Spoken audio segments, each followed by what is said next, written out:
Subscribe to my channel by pressing red button and click on the bell icon for notification of latest updates.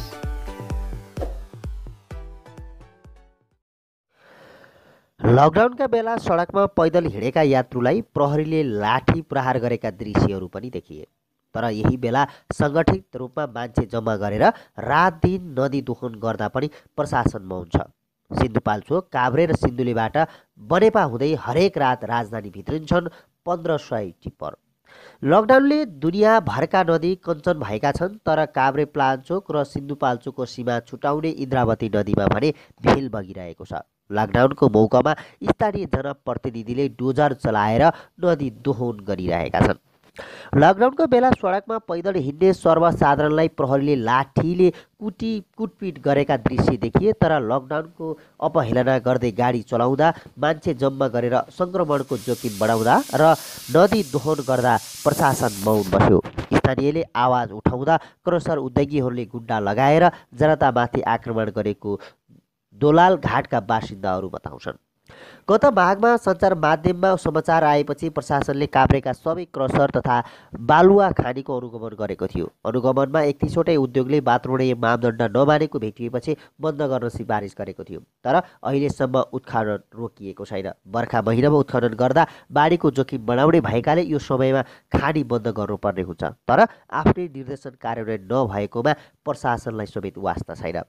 काभ्रेको भुल्लु गाउँपालिका 9मा रहेको त्रिवेणी कसर उद्योगका सञ्चालकले परिचालन गरेको समूह र स्थानीयवासीबीच एक जेठमा झडप हुँदा 2 जना घाइते नै भए। तर अनौठो विषय के छ भने जनतामाथि आक्रमण गराउने यो क्रसरका काभ्रे प्लाञ्चोक जिल्ला समन्वय समितिका सदस्य प्रेम लावा र सिन्धुपाल्चोक भोटेकोशी गाउँपालिकाका अध्यक्ष राजकुमार पौडेलले लगानी रहेको स्थानीय बासिन्दा बताउँछन्। लामा वडा नम्बर 9बाट निर्वाचित वडा सदस्यमा निर्वाचित भएर जिल्ला समन्वय समितिमा पुगेका हुन्।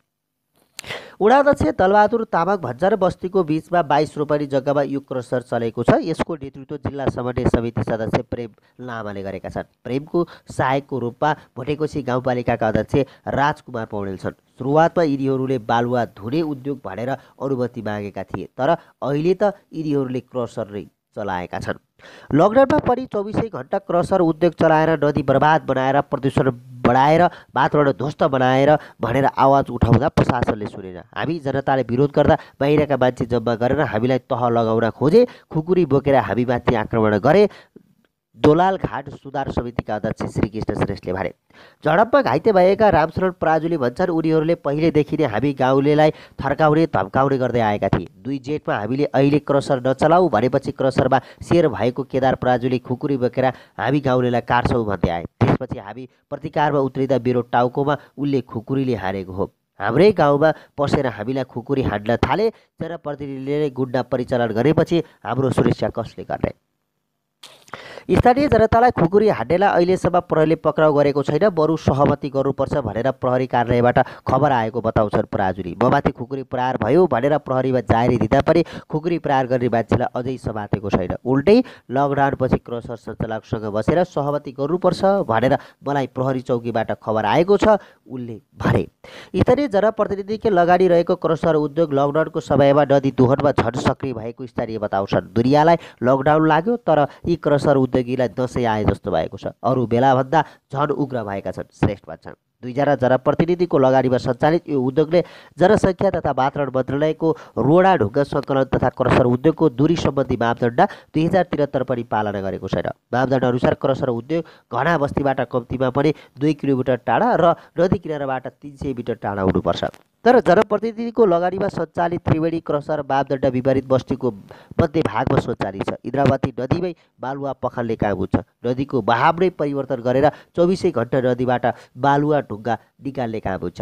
यो उद्योगले 2 करोड रुपियाँ लगानीमा बनाइएको सिँचाइ नहरको नवो निशान नै मेटाइदिएको बताउँछन् वडा नम्बर 9का वडा अध्यक्ष तामाङ। बागमती प्रदेशको नदीजन्य पदार्थ सङ्कलन र उद्योग सम्बन्धमा व्यवस्था गरेर बनेको कार्यविधि अनुसार नदीजन्य पदार्थ प्रशोधन कारखाना स्थापना गर्दा साइड ट्रेन र हिलो थेग्रे पोखरी सेटिङ पोन्डको व्यवस्था गर्नुपर्छ। तर काभ्रेको भल्लु र सिन्धुपाल्चोकको चौतारा सिगाचोकगढी नगरपालिका क्षेत्रमा सञ्चालित सबै क्रसर उद्योगले हिलो बेसुनको पानी कुलो समेत नखाने इन्द्रावतीमा 20 आएका छन्। गाउँपालिकाका 10 का वडाध्यक्ष चित्रबहादुर लामाको लगानी भुटेकोसी किनाराको कर्सर उद्योगमा सञ्चालित छ। बस्ती नजिकै रहेको यो उद्योगले पनि मापदण्ड पुरा गरेको छैन। 24 घण्टा सञ्चालन हुने गरी यी उद्योगीले नदिइसके मात्र पनि प्रदूषण बनाएका छन्। अचेल त हामीले सुत्ता पनि मास्क लगाउनु पर्ने भएको छ। स्थानीय बद्री थापा भन्छन् रातभरि चल्ने टिप्पर र क्रसरले उडाएको धुलोले नि हैरान गरिसक्यो। क्रसर उद्योगको ठेक्का दिने अधिकार स्थानीय तहलाई छ र स्थानीय जनप्रतिनिधिले ठेक्का लिने गरेका छन्। जहाँसम्म बालुवा तथा रोडाको प्रसङ्ग छ त्यो स्थानीय तहले ठेक्का लगाउने हो। धेरैले फागुनसम्म मात्र उत्पादन गर्न दिने गरी सम्झौता गरेका छन्। कसैले अहिले पनि उत्पादन गरेका रहेछन् भने कारबाही हुन्छ। काभ्रेका प्रमुख जिल्ला अधिकारी श्रवण तिमिल सिन्हा भन्छन् आफ्नो जिल्लामा चलेका क्रसरमध्ये मापदण्ड पुरा नगरे पनि कारबाही गर्न समस्या भएको उनी बताउँछन्। हामीले सबै क्रसरको अनुगमन समेत गरेर प्रतिवेदन समेत पठाइसकेका छौँ। त्यसमा कसैले पनि पूर्ण रूपमा मापदण्ड पालना गरेका छैनन्। यो काभ्रे मात्र होइन देशभरिकै समस्या हो। त्यसैले राष्ट्रव्यापी नीति बन्नुपर्छ उनी भन्छन्। जहाँसम्म बालुवा तथा रोडाको प्रसङ्ग छ त्यो स्थानीय तहले ठेक्का लगाउने हो। धेरैले फागुनसम्म मात्र उत्खनन गर्न दिने गरी सम्झौता गरेका छन्। कसैले अहिले पनि उत्खनन गरिरहेका छन् भन्ने कारबाही हुन्छ उनले भनेका छन्। बालुवा र गिटी बोकेका टिप्पर रातभर चल्दा ध्वनि प्रदूषणले आफूहरू राम्रोसँग निदाउन समेत नसकेको गुनासो गर्छन् स्थानीयवासी। चौतारा सागा चोक गढी नगरपालिका 11 को बाजी बस्ती 3तिरबाट क्रसर उद्योगले घेरिएको छ। रातको 3 खेप गर्छ, दिनभर क्रसर चलाउँछन्। खोलामा गढाए गुडुक गर्छ, सुत्तै सकिँदैन। बाजी बस्तीका स्थानीय बलबहादुर माझीको गुनासो गर्छन्। क्रसर र टिप्परले उडाएको धुलोका कारण स्थानीयको तरकारी खेती पनि भाँसिएको छ। यिनीहरूले उडाएको धुलोले तरकारी फल्दैन। लुगा धोएर सुकायो, धुलोले फेरि धुनै पर्ने हुन्छ। खाना बस्यो, खानामा धुलो भरिन्छ। बलबहादुर गुनासो गर्छन्। क्रसर उद्योगले इन्द्रावती नदी दोहन गरेका कारण आफूले माछा मार्ने पुर्ख्यौली पेसा समेत त्याग्नु परेको बताउँछन् रामकुमार माझी। उनी भन्छन् पानीमा डोजर चलाउन थालेपछि माछा मार्न पनि छाडियो। ढुङ्गा बालुवा बाटो सबै झिक्छन् अनि माछा कहाँबाट भेट्नु। नदीजन्य पदार्थ सङ्कलन तथा उद्योग उपयोग सम्बन्धी कार्यविधि 2075 अनुसार नदीजन्य सामग्री उत्खनन गरिएको क्षेत्र क्रसर र वासिङ उद्योग सञ्चालित क्षेत्रका वातावरणलाई पुनर्स्थापनाका लागि वृक्षारोपण गर्नुपर्छ। नियम पालना गरेर वृक्षारोपण गर्नु त परै जाओस्, उल्टै धुलो उडेको गुनासो गर्दा क्रसर सञ्चालकले आफूलाई धम्काउने गरेको सुनाउँछन् बलबहादुर माझी। अवैध क्रसरबाट बालुवा गिटी ढुङ्गा बाटो ओसार्ने टिप्परले सडकमा दादागिरी देखाउँछन्। दोलाल घाटमा बद्री थापाले आफ्नो घर अगाडि रोकिराखेको गाडीलाई टिप्परले ठोकिदियो। तर प्रहरी स्थानीय तह कसैले पनि टिप्परलाई कारवाही गर्न चाहेन। दिउँसो दुर्घटना बढाएपछि सरकारले टिप्परलाई राति मात्र चल्ने निर्णय गर्यो। तर दिउँसै क्रसर उद्योगीबाट निर्माण सामग्री लोड गरेर निस्किएपछि टिप्परहरू सडक नै कब्जा गरेर सडकमा रोकिन्छन्।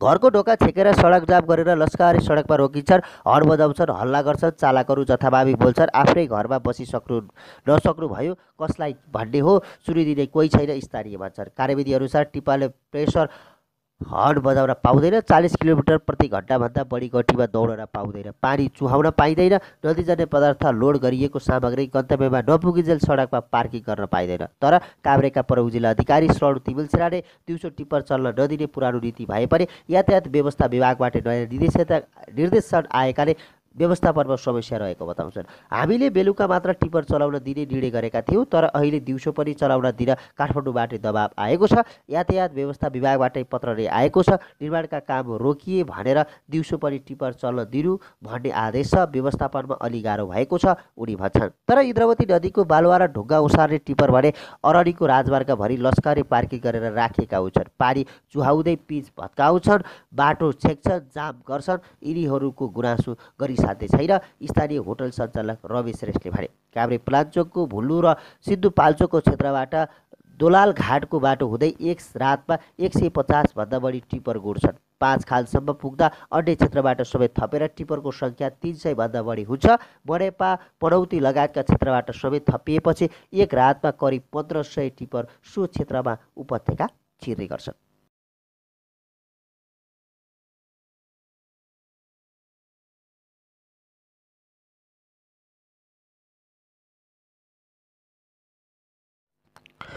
लकडाउन सुरु भएपछि पहिलोपटक म्यानमार र संयुक्त अरब इमिरेट्स युएईबाट 195 नेपाली शुक्रबार स्वदेश फर्किएका छन्। युएईबाट एयर अरेबियाको जहाज चार्टर गरेर 169 जना नेपाल नेपाली स्वदेश आइसकेका छन् भने म्यानमारबाट एयरफोर्सको विमानले 26 जना नेपाली त्रिभुवन अन्तर्राष्ट्रिय विमानस्थलमा ल्याइदिएको हो। आफ्ना 41 नागरिक लिन आएको म्यानमार एयरफोर्सको विमानले नेपाली ल्याइदिएको हो। एयर अरेबिया जहाजमा युएई सरकारले निशुल्क चार्टर गरेर पठाउने भनेर प्रचार गरिए पनि अन्तिम समयमा कामदारले नै भाडा तिर्नुपर्ने प्रस्ताव आएको थियो। नेपाली दूतावासले निशुल्क नेपाल ल्याउने कामदारको सूची समेत तयार पारेको थियो, तर युएई सरकारले भाडा बेहोर्न नसक्ने जनाउ दिएपछि आउनेको सूची एकाएक परिवर्तन गरियो।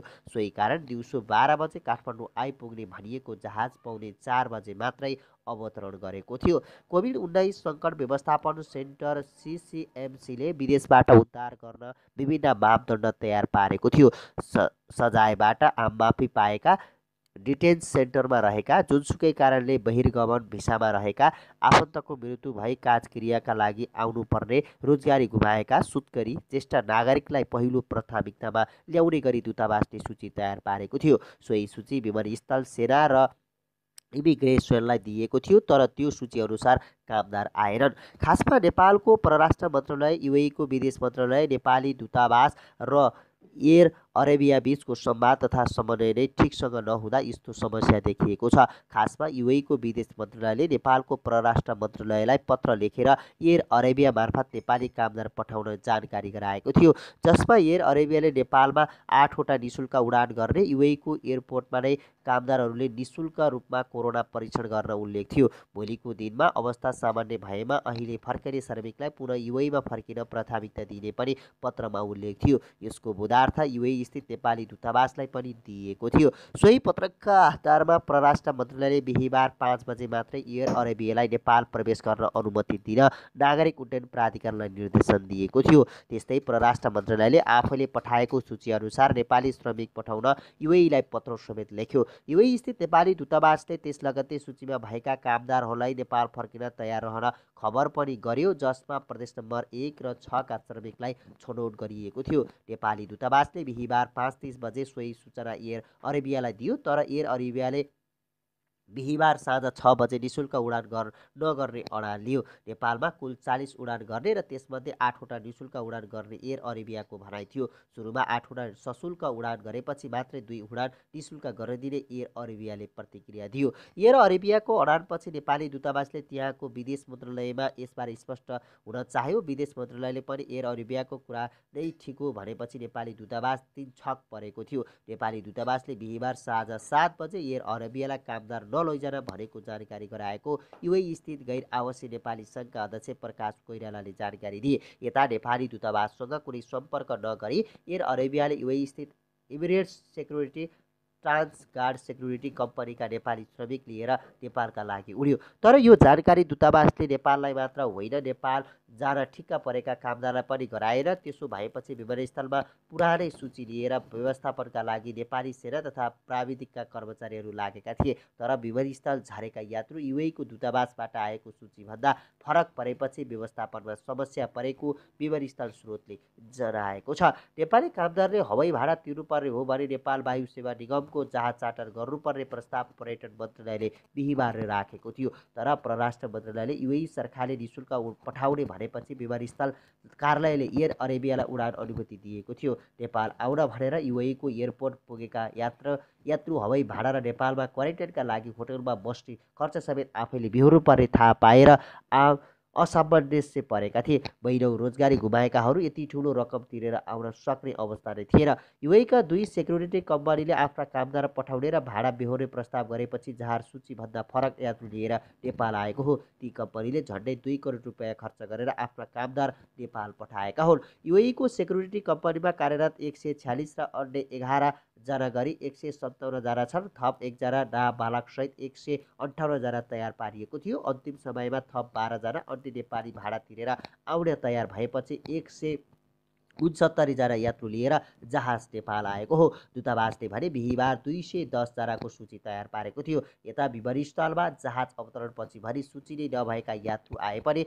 नेपाली सेनालाई व्यवस्थापनमा हब्बे परेको थियो। विमानस्थल स्रोतका अनुसार बिहिबारसम्म पहिलो सूचीमा भएका व्यक्तिहरू अनुसार होल्डिङ सेन्टरमा राख्ने तय भएको थियो, तर सूचीमा भएकाहरू नआएपछि विमानस्थलमा सबैको व्यक्तिगत विवरण सङ्कलन गरेर नयाँ सेड्युलमा काम गर्नु परेको थियो। विमानमा प्रदेश नम्बर 1 का 46, 2 का 23, बागमतीका 37, गण्डकीका 28, प्रदेश नम्बर 5 का 18, कर्णालीका 4 र सुदूरपश्चिमका 12 जना आएका थिए। सरकारले काठमाडौँको Yeti party palace Basundhara, Skyzer party palace Sukedhara र कुण्डलिनी पार्टी प्यालेस वसुन्धरालाई होल्डिङ सेन्टर बनाएको छ। जगेडाका रूपमा मिराकल पार्टी प्यालेस सुकेधारालाई तयारी अवस्थामा राखेको छ। काठमाडौँमा रहेका होल्डिङ सेन्टरमा बागमती, गण्डकी र प्रदेश नम्बर 5 का नागरिकलाई छुट्टा-छुट्टै रूपमा राखिएको छ। भक्तपुरमा 1000 क्षमताका 2 पार्टी प्यालेसलाई होल्डिङ सेन्टर बनाइएको छ। सूर्यविनायक नगरपालिका 5 कुजी स्थित इम्पोरियम बैक्वेट र मध्यपुरी ठिमी स्थित नगरपालिका 4 स्थित हेरिटेज बैक्वेटलाई होल्डिङ सेन्टर बनाइएको छ। त्यहाँ प्रदेश नम्बर 1 र 2 का नागरिकलाई छुट्टा-छुट्टै रूपमा राखिएको छ। ललितपुरमा 900 जनाका लागि delight party venue Mahalaxmi Sthan र मण्डला पार्टी भेन्यू खरिबोड गर्भोगमा होल्डिङ सेन्टर बनाइएको छ। जगेडाका रूपमा सिद्धार्थ कलेज धोबीघाट तयार पारिएको छ। त्यहाँ कर्णाली र सुदूरपश्चिम प्रदेशका नागरिक राखिएको छ। उद्धार गरिएकालाई प्रारम्भिक चरणमा त्रिभुवन अन्तर्राष्ट्रिय विमानस्थलमा जाँच गरेपछि उपत्यका तोकिएका होल्डिङ सेन्टरमा राखिएको हो। त्यसपछि आवश्यक प्रक्रिया पूरा गरेर सम्बन्धित जिल्लाको क्वारेन्टाइन वा सेल्फ क्वारेन्टाइनमा पठाइन्छ। त्यसरी नजाँदासम्मका लागि सेन्टरमा उनीहरूको आवश्यक व्यवस्थापनको जिम्मा भने नेपाली सेनाले दिएको छ। उपत्यकाका 3 जिल्लामा झन्डै 3000 क्षमताका होल्डिङ सेन्टर निर्माण गरिएको छ। सरकारले विदेशबाट आएका नेपालीलाई होटल क्वारेन्टाइनमा राख्न पर्यटन स्तरकादेखि 5 स्तरीय होटल छनौट गरेको छ। काठमाडौँ जिल्ला प्रशासन कार्यालयले शुक्रबार क्वारेन्टाइन बनाउनका लागि छनौट भएका होटलको सूची सार्वजनिक गरेको थियो। काठमाडौँले 4 तारे 1, 3 तारे होटलको सङ्ख्या 9, 2 तारे 2 डिलक्स रिसोर्ट, एउटा 1 तारे होटल 5 र पर्यटकीय स्तरका होटलहरू 27 गरी जम्मा 47 होटल सूचीकृत गरेको छ, जसमा 1889 वटा कोठा रहेका छन्। होटल एसोसिएसन अफ नेपाल हाट र पर्यटन मन्त्रालयबीच बिहिबार होटलमा लाग्ने खर्चका विषयमा सहमति भएको थियो। पर्यटन मन्त्री योगेश भट्टराईले होटल व्यवसायलाई समेत सस्तो बनाउन आग्रह गरेका थिए। नयाँ मूल्यअनुसार प्रतिदिनका लागि 4 तारे होटलको प्रति कोठा 1 जनाका लागि 8000 र 2 जनाका लागि प्रति व्यक्ति 5500 रुपियाँ छ। त्यस्तै 3 तारे होटलमा एक्लै बस्न चाहेका लागि 6000 र 2 जना बस्न चाहेका लागि प्रति व्यक्ति 3500 निर्धारण गरिएको छ। 2 तारेमा एक्लै बस्न चाहेका लागि 5000 र 2 जनाका लागि प्रति व्यक्ति 2500 रुपियाँ तोकेको छ। 1 तारेमा एक्लै बस्न चाहेका लागि 4000 र 2 जना बस्दा प्रति व्यक्ति 2500 रुपियाँ तोकेको छ। पर्यटकीय स्तरका लागि 2 जना बस्दा 3000 र एक्लै बस्दा 2000 रुपियाँ तोकिएको छ।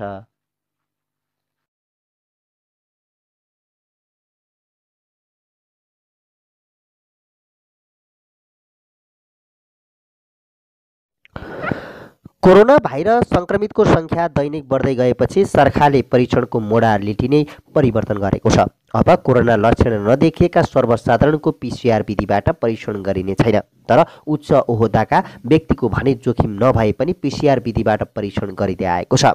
स्वास्थ्य तथा जनसङ्ख्या मन्त्रालयले बनाएको नेसनल टेस्टिङ गाइडलाइन्स फर कोभिड-19 जारी गर्दै कोरोना क्वारेन्टाइनमा बसेका व्यक्तिमा लक्षण देखिएको छैन भने पिसिआर परीक्षण नगर्ने स्पष्ट पारेको छ। आवश्यक परे जोखिममा रहेका व्यक्तिको आरडिटी परीक्षण गर्ने उल्लेख छ। आरडिटी परीक्षणलाई हालसम्म विश्व स्वास्थ्य सङ्गठनले मान्यता दिएको छैन।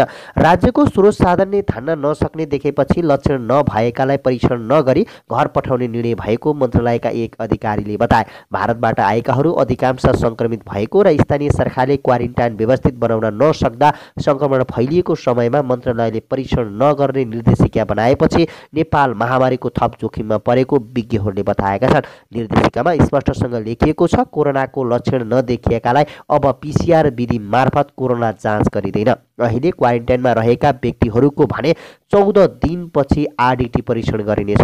स्रोतका अनुसार आरडिटी परीक्षण गर्दा कोरोना पोजिटिभ देखिएमा मात्रै पिसिआर परीक्षण हुनेछ। सरकार मातहत रहेका अनुसन्धान परिषदले समेत हालै गरेको एक अध्ययनले उपचारमा आरडिटी परीक्षण प्रयोग गर्न नमिल्ने सुझाव दिएको थियो। मन्त्रालय स्रोत भन्छ आरटिटी पिसिआर परीक्षण निकै महँगो विधि रहेछ, हामीलाई धान्न निकै कठिन भयो, त्यसैले अब लक्षण नभएकालाई परीक्षणमा पिसिआर विधि प्रयोग गरिने छैन। कोरोना जाँचको 4 महिनामै सरकार परीक्षणबाट भाग्न खोजेको देखिएको छ। अहिलेसम्म देशभर 1,66,423 जना क्वारेन्टाइनमा रहेका छन्। त्यस्तै 2,912 जनामा सङ्क्रमण देखिएको छ। सबैजसो सङ्क्रमितहरू लक्षणविहीन रहेको मन्त्रालयका प्रवक्ता डाक्टर विकास देवकोटाले बताएका छन्। त्रिभुवन विश्वविद्यालय कीर्तिपुरका आनुवांशिक विज्ञ डाक्टर गिरिराज त्रिपाठी सरकारले जारी गरेको निर्देशिका ठिक भएको बताउँछन्। पिसिआर परीक्षण निकै महँगो भएकाले हाम्रो जस्तो देशले धान्न सक्ने अवस्था रहँदैन। उनले भने लक्षण नदेखिएकालाई पिसिआर परीक्षण जरुरत नभएको उनको भनाइ छ। 14 दिनपछि आरटिटी परीक्षण गर्ने, पोजिटिभ देखाए पिसिआर गर्ने नभए आवश्यक पर्दैन, डाक्टर त्रिपाठीले भने। अहिलेसम्म नेपालमा 88,366 जनाको पिसिआर विधिबाट परीक्षण भएको छ। नेपालमा पिसिआर परीक्षण गर्दा प्रति व्यक्ति करिब 5,000 राज्यको खर्च हुन्छ। तर कम्तीमा एक व्यक्तिको सरदर 3 पटक पिसिआर परीक्षण आवश्यक हुन्छ। यसको खर्च 15,000 पर्न जान्छ।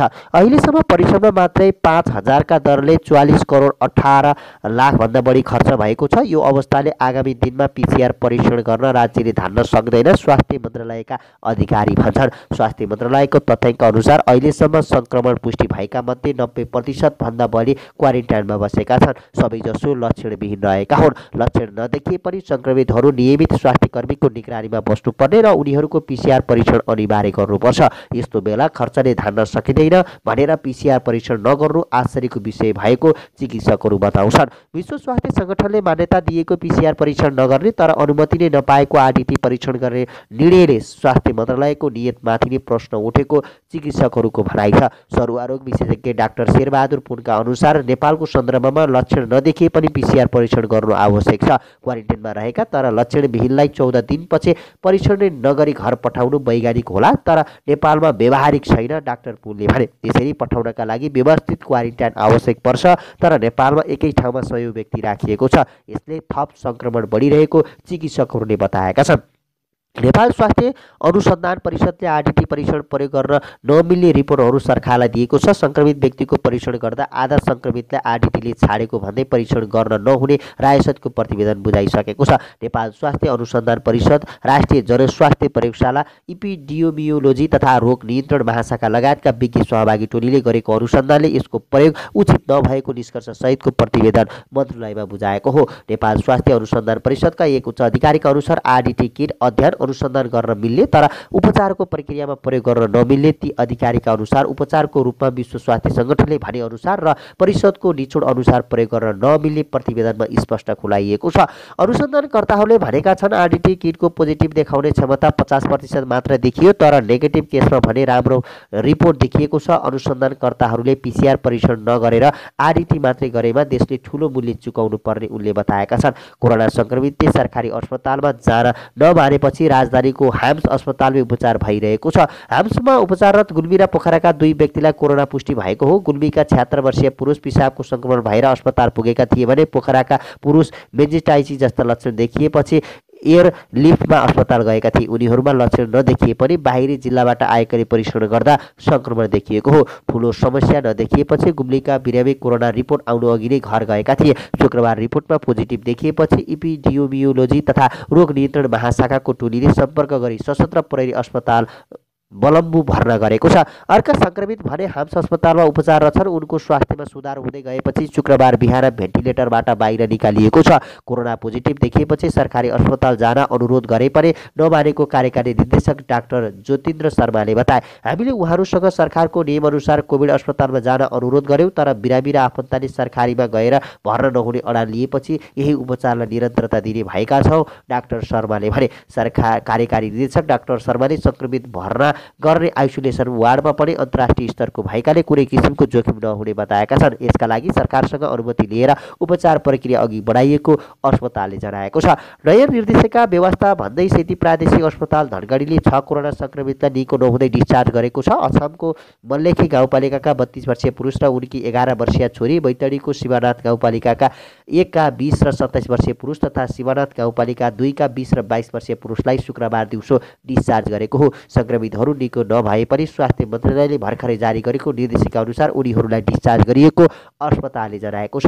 अस्पतालका मेडिकल सुपरिन्टेन्डेन्ट डाक्टर हेमराज पाण्डेले नयाँ निर्देशिका अनुसार 14 दिन क्वारेन्टाइनमा बसेको र कुनै लक्षण नदेखिएकाले सङ्क्रमितलाई डिस्चार्ज गरिएको बताएका छन्। यसअघि सङ्क्रमितको लगातार 2 पटक नेगेटिभ रिपोर्ट आएपछि अस्पतालबाट डिस्चार्ज गर्ने व्यवस्था गरिएको थियो। लक्षण नदेखिएको र अन्य स्वास्थ्य समस्या पनि नभएकाले सङ्क्रमितलाई 14 दिन आइसोलेसनमा राखेर डिस्चार्ज गर्न पाइने व्यवस्था नयाँ निर्देशिकामा छ। अस्पतालले डिस्चार्ज गरेर पनि घर जाने व्यवस्था नहुँदा अलपत्र परेपछि उनीहरूलाई बेलुका पुनः अस्पतालमै राखिएको छ। सम्बन्धित जिल्लासम्म पुर्याउने व्यवस्था नभएपछि प्री आइसोलेसनमा राखिएको अस्पतालले जनाएको छ।